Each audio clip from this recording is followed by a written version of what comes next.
Na ação pelo menos o Judiciário entendeu que o Congresso, ou a Câmara, ou o Senado, que era um órgão competente para propor essa iniciativa.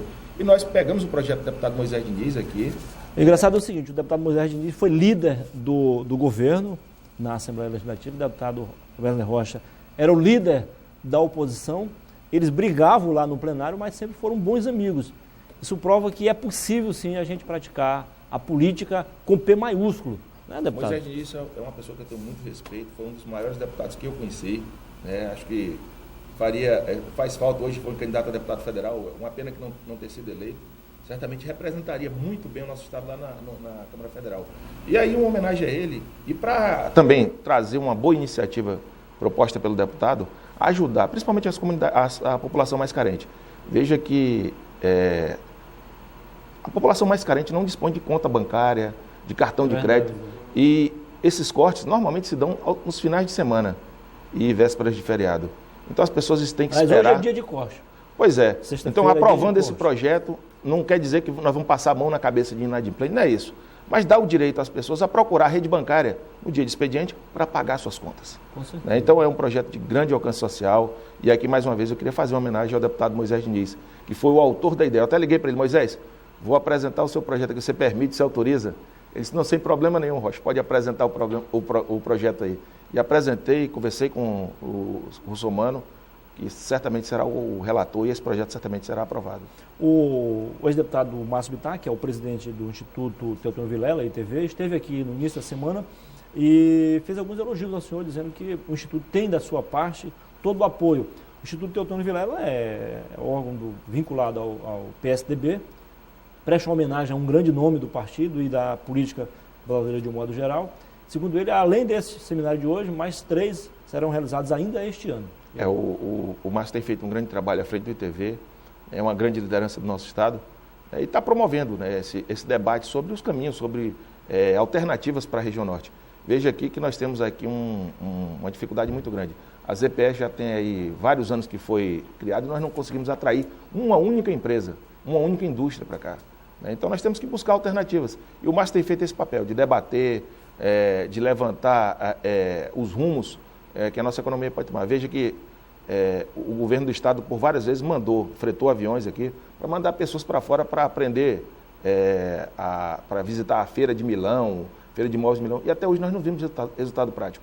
Nós temos matéria-prima em abundância, madeira, mas infelizmente nós exportamos madeira bruta, aqui praticamente bruta, sem nenhum beneficiamento. Acho que o estado tem que começar a se voltar para isso. Qual o nosso potencial? Qual a nossa vocação, né? Nós temos um potencial de geração de energia solar enorme. Eu vi aí experiências na Espanha onde as pessoas estão deixando de criar gado para produzir energia elétrica, né? E tem que discutir, não sei se essa é a alternativa, mas nós temos que discutir, ver quais as alternativas viáveis para a região norte, quais as alternativas viáveis para o nosso estado. Ver a fábrica de taco, um empreendimento gigantesco, hoje acabou, a fábrica de camisinha agora está à venda. Então, assim, nós temos que encontrar caminhos sólidos, caminhos que tenham sustentabilidade e que tragam benefício para o nosso povo. E não benefício para um empresário ou dois, não benefício para um grupo, não benefício para um partido político, mas um benefício para a sociedade ucraniana. O Márcio tem cumprido esse papel de levantar, de buscar alternativas, de buscar caminhos sólidos para o nosso povo. Deputado, a professora Socorro Neri, pré-candidata do PSDB à Prefeitura de Rio Branco, é uma pessoa bastante querida, sobretudo na comunidade estudantil, notadamente na comunidade universitária. Exerceu vários cargos públicos na rede estadual, federal e municipal, deixou a marca da competência, da seriedade acima de tudo, né? Esse foi um dos critérios, então, alguns critérios adotados pelo partido para indicá-la como pré-candidata? Muniz, nós temos uma pesquisa que aponta que mais de 67% das pessoas no nosso estado estão querendo votar em alguém novo, que tenha competência e que seja fora do meio político. Infelizmente, a classe política atravessa um grande desgaste. Você abre o jornal toda hora, é político preso, é político envolvido, é político dizendo que não tem medo da Polícia Federal. Isso é um absurdo. As instituições têm que cumprir seu papel. Então, a professora Socorro Isso tem contaminado até os que não aprontam também, né? Certamente. Então, todo mundo. A pesquisa recente revela isso, né? Certamente. Então, essa pesquisa feita em Rio Branco mostra isso. E nós encontramos na professora Socorro Neri esse perfil. Alguém que era fora do meio político, alguém que tem competência comprovada, alguém que tem capacidade técnica, que já foi, exerceu cargos de gestão, né? Então é essa pessoa que nós vamos apresentar para a população de Rio Branco. Agora é sempre bom dizer que quem decide é o povo, né? Nós não podemos impor um candidato do grupo A, ou B ou C. Nós já tivemos experiências aqui de candidatos impostos que infelizmente não corresponderam, né? Então aqui a professora Socorro Nery é o nome que o PSDB apresenta, é alguém qualificado, é alguém que tem uma história de trabalho, uma pessoa que saiu do Seringal em Tarauacá e venceu na vida, uma história muito bonita, né? E alguém que serve de exemplo para mim e para outras pessoas do PSDB, que nós vamos apresentar e esperamos que a população confie o voto, esperamos que a população acredite no projeto do PSDB para Rio Branco.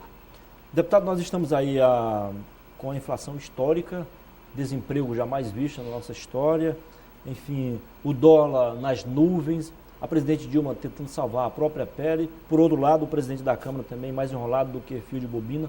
O senhor acha, como vai terminar essa novela? Os dois serão caçados ou vão fazer um acordão e Muniz, salvam os dois? Nós temos que tratar com a mesma régua os dois. A presidente Dilma ela foi condenada pelo Tribunal de Contas pelas pedaladas fiscais, que se dizia que era 15, 30, 60, agora 120 bilhões, né? Não se pode admitir que o presidente... E a presidente fez isso. No ano passado ela mudou a meta da LDO, né, para se isentar do crime de responsabilidade. Você lembra disso? Dessa vez não teve como ela fazer isso e o Tribunal de Contas a condenou. Então a presidente que foi condenada, a presidente que foi e que está sendo envolvida em todos os esquemas de corrupção do país, apontados como grande beneficiária. Ora, o dinheiro da Petrobras foi para onde? Se não para a campanha. Quem foi preso? Foram os tesoureiros do PT. Né? Os tesoureiros, o PT tem 2 tesoureiros presos. Né? Então nós temos que passar uma régua, eliminar essas pessoas. Eu lembro que o ex-ministro da Educação, Cid Gomes, disse uma frase que eu guardei. Ele disse o seguinte: olha, na Câmara tem 300 picaretas. E eu não tenho dúvida que o número dele é verdadeiro. O Lula tinha dito isso também nos anos 80 ainda. Mas o Lula pegou os 300 picaretas para ele. Veja que muitos dos que apoiam o governo hoje faziam parte desse grupo que ele falava. Mas, então, o senhor tocou num assunto importante, quer dizer, ela se livrou primeiro da LDO. Que a LDO é uma previsão de metas, né? Isso. Mas era crime de responsabilidade. Na execução depois, ela pedalou. Aí não teve como esconder, não. Né? Tipo então, a história da garota que ficou grávida, ela esconde até o 6º mês, depois não tem como esconder. O PT, ele usa aquela velha tática de jogar para a oposição seus erros. Né? E usa a velha tática... agora o Lula deu o mote, estava querendo transferir para os pobres a responsabilidade pelas pedaladas. Não, a presidente pedalou, a presidente foi incompetente em gerir o nosso país. E a prova é a economia que está em frangalhos. Nós temos um país grande, um país forte, um país vigoroso, mas que, infelizmente, pela má condução, o povo brasileiro está sofrendo. Mas, olha, eles adotaram uma estratégia.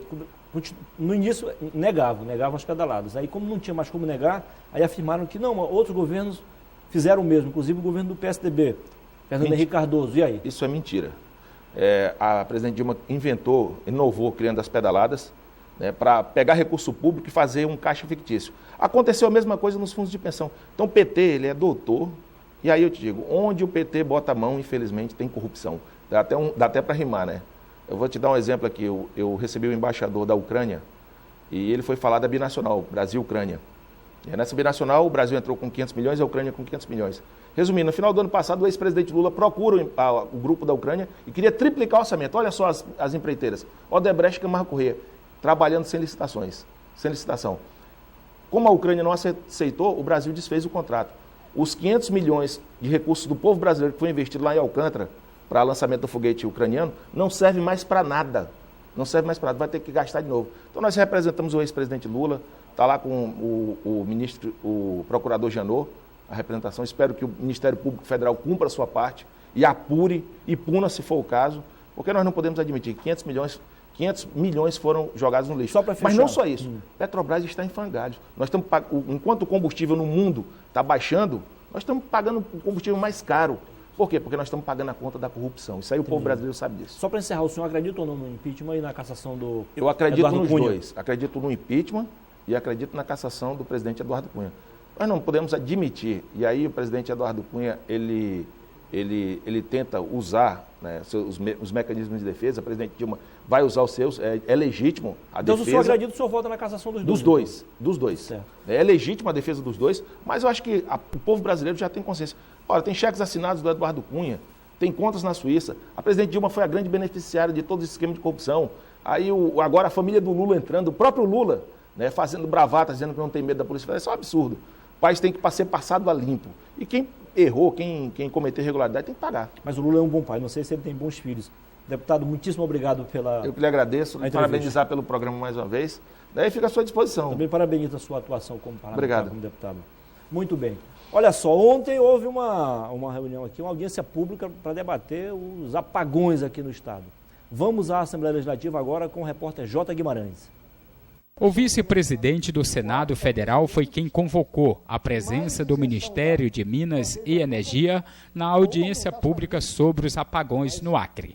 Jorge Viana chegou ao local do evento dizendo que não dá mais para tolerar o pouco caso da Eletrobras com o povo acreano. Nós estamos fazendo algo que a população inteira reclama e quer uma resposta. Por que tantos apagões? Qual a segurança que nós vamos ter? Quem paga os prejuízos? E também quando nós vamos ter uma energia que tem um preço justo. O assessor especial do Ministério de Minas e Energia garantiu que o operador nacional do sistema já tomou decisões para reduzir os apagões no Acre. Mas a garantia do fim do problema só será possível depois da conclusão de algumas obras de infraestrutura para estabelecimento do abastecimento de energia na região. Não há um problema de falta de energia. O problema que acontece é com a rede. Então é isso que acaba levando esses apagões. Então, dessa forma, entrando essas obras, depois vai entrar uma geração aqui dentro do estado do Acre. Então todas essas obras que estão entrando vão nos levar a ter a garantia do suprimento, tanto energético quanto de segurança, efetivamente, da rede, né? De desligamentos de um elemento da rede, não levar a desligamentos de carga. A audiência pública no plenário da Assembleia Legislativa do Acre reuniu todas as entidades e empresas ligadas à matriz energética do Brasil. São debates que já foram feitos aqui na Assembleia Legislativa, temos requerimentos de parlamentares também, e nada mais justo do que esse debate está sendo feito aqui hoje, com todos os representantes. Eu ousaria dizer que o staff que discute a energia nesse país está no Acre hoje. Na audiência pública foi debatido também o valor da tarifa de energia elétrica cobrada no Acre. As autoridades locais fizeram questão de explicar que o preço não está associado apenas ao valor de 25% do ICMS cobrado pelo governo acreano, e sim a uma situação de crise econômica que o país hoje enfrenta. Durante a audiência pública, o senador Jorge Viana anunciou que a presidenta Dilma atendeu uma solicitação dele e assinou um decreto no início desta semana, suspendendo a cobrança da tal bandeira vermelha na conta de energia elétrica naqueles municípios que ainda não estão interligados com o sistema nacional. Isso significa que no Acre, o Vale do Juruá inteiro, que ainda não tem o tal leão, não vai mais pagar a bandeira vermelha da conta de luz. E enquanto os apagões eram discutidos no plenário da Assembleia Legislativa, faltava energia em várias regiões de Rio Branco, sobretudo no ramal do Rodrigo, no quilômetro 25 da Transacreana, e na região da Sobral, precisamente lá pertinho da Casa do Índio, gerando transtorno e prejuízo, colocando inclusive em risco a vida de muitos indígenas internados lá na unidade de saúde. Agora são 6 horas e 45 minutos. Depois de alguns meses de investigação, a polícia consegue prender o homem que é acusado como o terror da Vila Acre, um bairro do 2º Distrito. E é para lá que nós vamos agora com Paulo Roberto. Após dias de investigação, policiais da 2ª Regional de Segurança Pública prenderam o Juan Zenilton Soares Amorim, 21 anos, jovem, mas dono de uma extensa ficha criminal, já que naquela unidade de segurança pública são vários os registros de ocorrência contra ele, além de mandados expedidos pela Justiça. Segundo a polícia, os crimes praticados pelo acusado vão de furto, ameaça, violência doméstica, tentativa de homicídio, assaltos, dentre outros delitos. Nós temos várias ocorrências aqui noticiadas contra o Juan, dentre elas furto, ameaças, roubo qualificados. E por último, foi decretada a prisão do Juan, né, pelo um roubo ocorrido no dia 15 de julho, no ramal Nova Jerusalém, onde os miliantes furtaram um carro Corolla e vários objetos das vítimas, né? e evadiram-se do local, né? Juan Zenilton foi preso na região do ramal da Castanheira no início da manhã de quinta-feira, após um cerco montado pelo investigador Amarildo Leite e sua equipe. Ele, que já havia fugido de outros cercos da polícia, agora não teve chance. Levado para a sede da 2ª Regional, jurou ser inocente. Rapaz, que eu tenho a dizer que eu vou provar a minha inocência. Pode acusar o tanto que quiserem aí, irmão. Vou provar a minha inocência. E esse número de ocorrências contra você, o mandado de prisão expedido? Rapaz, fala até papagaio fala, eu quero ver é provar o que está acontecendo aí, que está sendo escrito, tá entendendo? Você não tem envolvimento em nenhum roubo, assalto na região ali do Garapeira, Benfica? Não, senhor. Isso vai ser provado. Pode demorar o tempo que for, mas vai ser provado, tá entendendo? A polícia também informou que Juan será investigado por uma série de assaltos e furtos ocorridos no ramal da Castanheira. Ele também é acusado de assalto a uma residência de um promotor de justiça. Nossa equipe de investigação, a partir do momento que tomaram conhecimento dessas notícias crime, passaram a investigar o Juan. E nós temos várias investigações encaminhadas, né, onde estão apontando o Juan como autor, né? Está sendo investigado, o pessoal está fazendo um levantamento de todas essas ocorrências para possivelmente chegarmos a uma conclusão. Prefeito Marcos Alexandre inaugura mais uma unidade básica de saúde. Agora são 17 com o mesmo padrão de qualidade em Rio Branco. A reportagem é de J. Guimarães. Desta vez, a comunidade contemplada foi a do ramal do Gugel, na região da Estrada do Amapá, no 2º distrito de Rio Branco.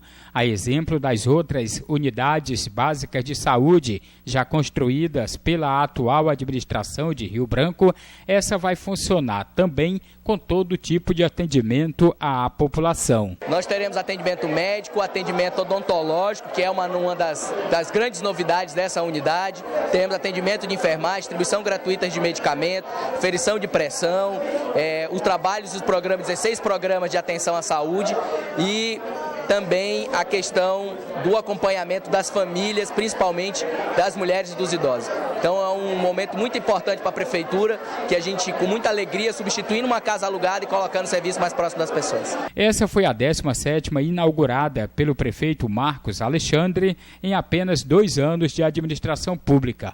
Outras ficarão prontas nos próximos meses. Essas 17 novas unidades, em cada uma delas, tem muito esforço, muito sacrifício de muita gente que está ajudando. E a gente continua. Nos próximos dias, nós devemos entregar a reforma e ampliação do Hidalgo de Lima, entregar a nova unidade na Cidade do Povo e também no Jardim Primavera. A gente completa 20 unidades até o final desse ano. Então, minha gratidão a todos que estão nos ajudando. Antes, a unidade de saúde do ramal do Gugel funcionava em uma pequena casa, alugada pela prefeitura a poucos metros daqui. Hoje, a comunidade local se sente prestigiada com uma estrutura dessas que traz o atendimento de saúde para próximo de casa. A gente fica muito grato, claro, sempre esperando melhorar cada dia mais, né? Mas de antemão é uma obra de excelência e que a gente vai cuidar muito bem e usufruir dela com certeza. O nome da unidade homenageia uma moradora da comunidade já falecida, que atuava por conta própria como agente comunitária de saúde no bairro em uma época em que não existia por aqui nenhum tipo de ação do poder público. Ela só dava até amor pra gente, carinho, assim, ela era uma pessoa muito querida pelas pessoas, né? Então só tenho a agradecer a toda a comunidade, o prefeito também, as pessoas que reconheceram e colocaram o nome dela aqui no módulo de saúde. São 6 horas e 50 minutos em Rio Branco, faltam 10 minutos para as 7 da manhã. Agora com o apoio do Supermercados Araújo e também do meu amigo Nando Cabeleireiros, eu tenho o prazer de conversar com o líder do PT na Câmara Federal, o deputado Cibá Machado, do Acre. Seja bem-vindo, deputado. Bom dia. Bom dia, Muniz. Prazer recebê-lo aqui no programa. Prazer é nosso, amigo. Obrigado. Bom, o deputado Wesley Rocha, que conversou com a gente agora há pouco, tinha tomado suco, não quis tomar café, mas vamos tomar café agora. Café está ótimo. Muito bem. Deputado, o senhor está aí a se pronunciar a respeito de uma PEC 395 do ano passado, que realmente vai de encontro. Eu digo vai de encontro porque é contra os interesses, né, dos estudantes, né? O senhor tem sido um defensor árduo da educação. E aí? Primeiro, para dizer que os estudantes têm razão num ponto, que é porque nós passamos toda a década de 70 e 80 brigando fortemente contra a privatização do ensino público brasileiro, de todos os níveis, do ensino infantil ao doutorado. Só que depois disso, o país e o mundo entram numa situação chamada inovação.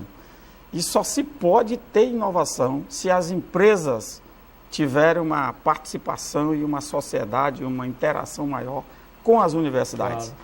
Então, quem tem a inteligência é a universidade. Quem tem a estrutura de laboratório é a universidade. Claro. Como tal, não só a 395, mas a PEC 85, que eu trabalhei rigorosamente nela entre 2013 e 2014, que já está em vigor, e o PL 2177, que é o Código Nacional de Ciência e Tecnologia, é um conjunto de leis. Nós trabalhamos 12 leis no Brasil para dizer que agora nós vamos fazer inovação. E o que é inovação, para a palavra que alguns que não sabem o que é? É um pesquisador, ele faz a pesquisa chamada básica, que é a alta teoria, depois vem para a pesquisa aplicada, quer dizer, agora eu vou inventar uma xícara, uma turbina de avião, um combustível novo, uma coisa nova, e isso, aí ele faz um protótipo disso, depois do protótipo diz, está aqui, funciona. Agora, para isso virar uma mercadoria e entrar para a economia, tem que ter empresa. E a empresa só pode entrar se tiver alguma vantagem para ela. Então, esse é um ponto. É a lei do mercado. E o que a PEC 395 diz?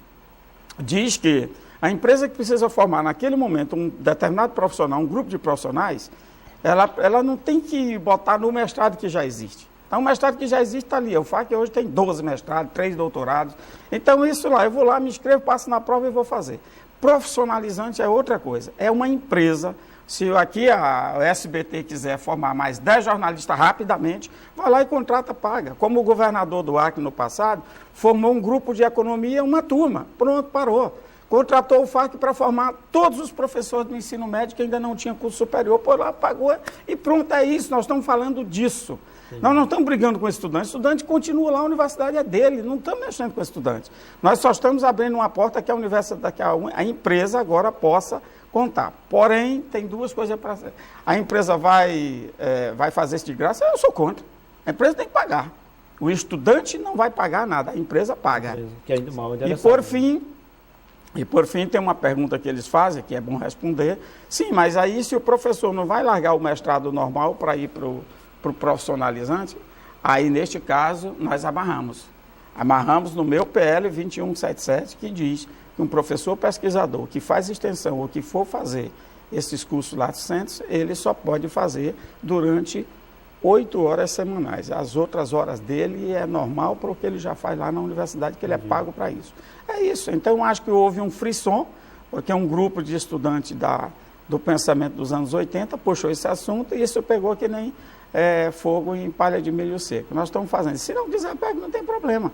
Agora, eu acho que o país perde, porque acabei de encontrar nos Estados Unidos 25 estudantes brasileiros a $120 mil estudando no MIT, porque as empresas daqui mandaram estudar lá, porque as nossas aqui não podem fazer, porque o Ministério Público não faz. E outra, para encerrar esse ponto aqui, as universidades já fazem esse assunto, já tem o chamado especialização e cobram por isso. Mas como não tem uma lei que ampara, está mandando fechar tudo. Entendi. E aí, como está fechando? Acabei de receber a carta do reitor da USP, da Federal do Rio de Janeiro, da SBPC, dia 18 estou recebendo a da Andifes, eu estou recebendo de 54 instituições públicas de pesquisa e ensino do Brasil, que estão todas mandando dizer, aprova essa PEC, porque senão nós vamos ter que fechar os cursos laticentes no país inteiro e que é um prejuízo para a qualificação profissional das empresas do nosso país.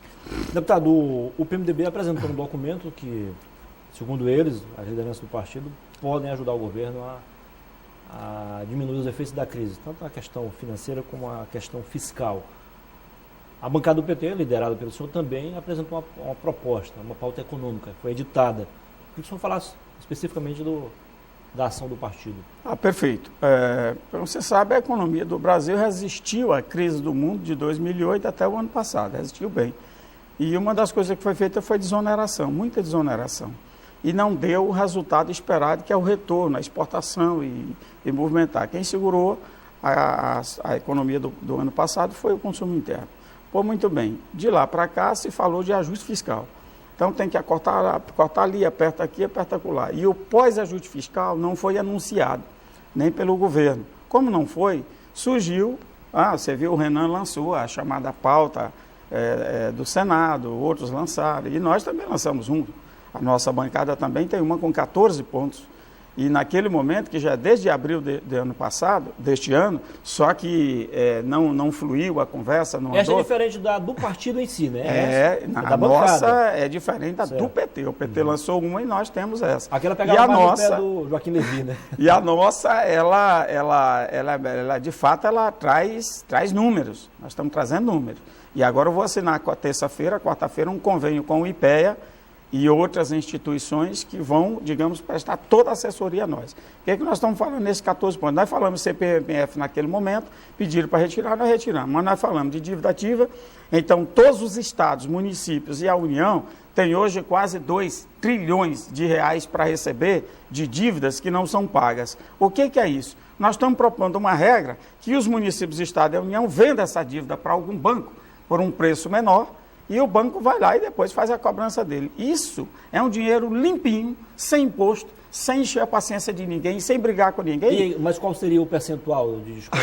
Aí é uma conta que tem que ser feita. Eu vou chutar um número aqui. Isso é 2 trilhões. E se nós cobrarmos apenas 10% da dívida... E recebendo, está de bom tamanho. Nós estamos falando melhor de 200 tá parado lá há anos, bilhões. Né? Paga toda a conta do Levy e dá sobra dinheiro.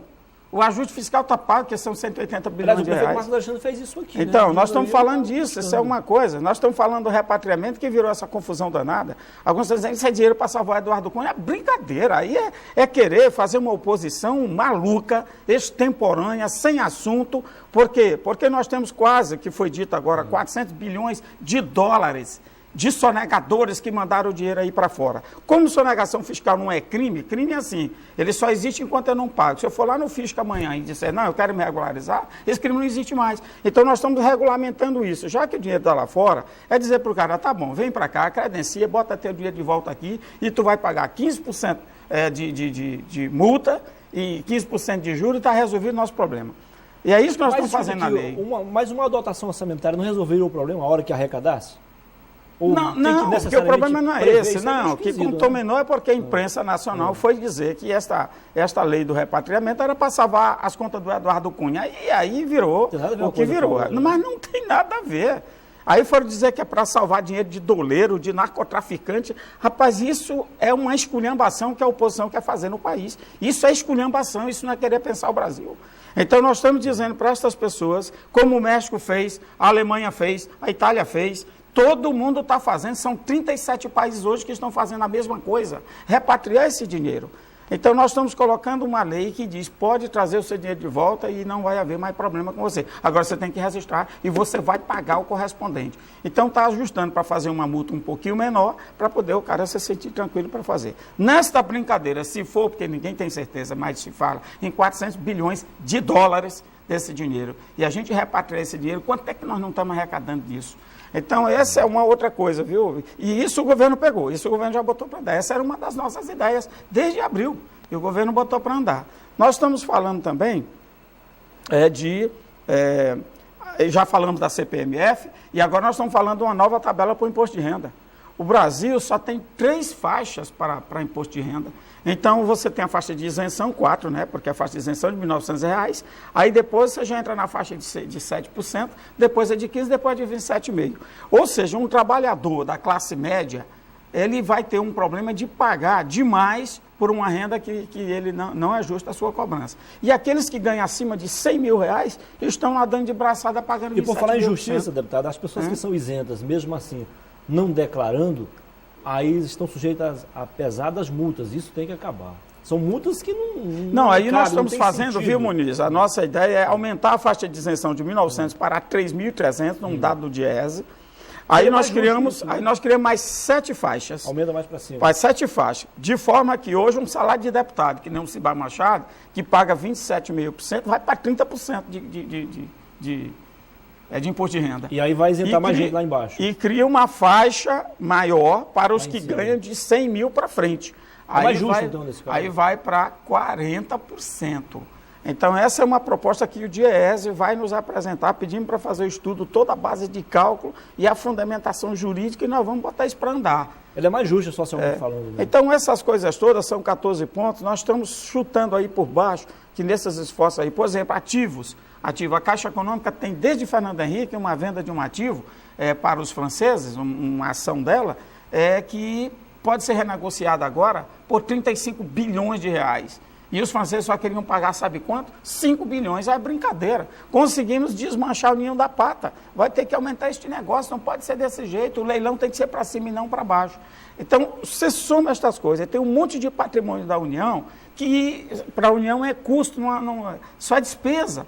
Passa isso para frente, não precisa disso, passa isso para lá. Tem alguns prédios velhos que só é custo, não dá nem para mandar arrumar, e principalmente com essa crise. Então, nós estamos fazendo essas contas, Muniz, e nós acreditamos que nós podemos chegar a 300 bilhões de arrecadação entre 2016 a 2018. Entrevistei agora há pouco o deputado Wesley Rocha, do PSDB, ele aposta na cassação do Eduardo Cunha e também no impeachment da presidente Dilma. Quero a sua opinião sobre isso. Bom, aí ele tem uma bola de cristal, né? Porque política a situação do Eduardo Cunha não tem nada a ver com a situação da presidenta Dilma. Contra a presidenta Dilma não tem uma acusação. O partido dele é um irresponsável, porque fica o tempo todo querendo achar um jeito de tirar a Dilma. Foram atrás de recontagem de votos, foram atrás de não sei o quê, estão inventando, como dizia minha mãe, chifre em cabeça de jumento para tentar dizer que a presidenta Dilma não pode mais continuar seu mandato. É um escárnio. A situação do Eduardo Cunha não, está lá, o Ministério Público da Suíça dizendo, então são dois fatos completamente distintos. Então o Eduardo Cunha está no Conselho de Ética, o Conselho de Ética vai ter vida para isso. Contra a presidenta Dilma, eu acho que é brincar com fogo, brincar com a democracia brasileira. Muito bem, conversei aqui com o deputado federal Silva Machado, líder da bancada do PT na Câmara Federal. Deputado, foi um prazer recebê-lo aqui. Caso o senhor queira acrescentar algo, fique à vontade. Aí é para dizer o seguinte, hoje nós vamos fazer esse debate na Assembleia sobre a PEC 95, que vamos ter um pouco mais tempo de explicar. E eu queria só dizer para os estudantes do meu estado, olha, se tem uma coisa que eu faço na minha vida, é lutar pela instituição pública de ensino, e é por isso que eu ajudo o que posso, ao UFAC, o IFAC, o ensino médio do estado e no país inteiro. Então, nós só estamos acrescentando uma coisa, tudo que uma empresa precisar de uma universidade pública, pode, desde que pague. Rapidinho, deputado, antes de encerrar, na semana passada o senhor viveu momentos difíceis lá na Câmara, o senhor foi acusado de incitar a violência. Eu queria que só apresentar a sua versão sobre isso. Ali tem um dia que a cabeça explode, aí eu acho que todos nós temos um dia de... Como que aconteceu? Como diz, dia de cão, né? E aí explodi, porque a provocação foi tamanha lá fora, na televisão não mostrou isso. Eu fui muito provocado, mas muito provocado. Aí não mostrou as cenas, que eles faziam cenas obscenas, né? A história do dedo do meio, lá. Foi um dia de provocação, com a anuência do presidente que deixou aquilo lá. Aí eu tive que fazer alguma coisa. Pronto, está encerrado, não se trata mais disso. Foi um prazer, deputado. Bom fim de semana. Bom debate mais tarde lá sobre Obrigado. Muito bem, tem mais informações chegando para você. Isso mesmo, né? Porque não vamos fazer um intervalo comercial, né? 7h04, depois do intervalo comercial a gente volta com mais informações. Tem esporte, tem entrevista também com o secretário Afrânio Moura. Continue com a TV Rio Branco. Até já.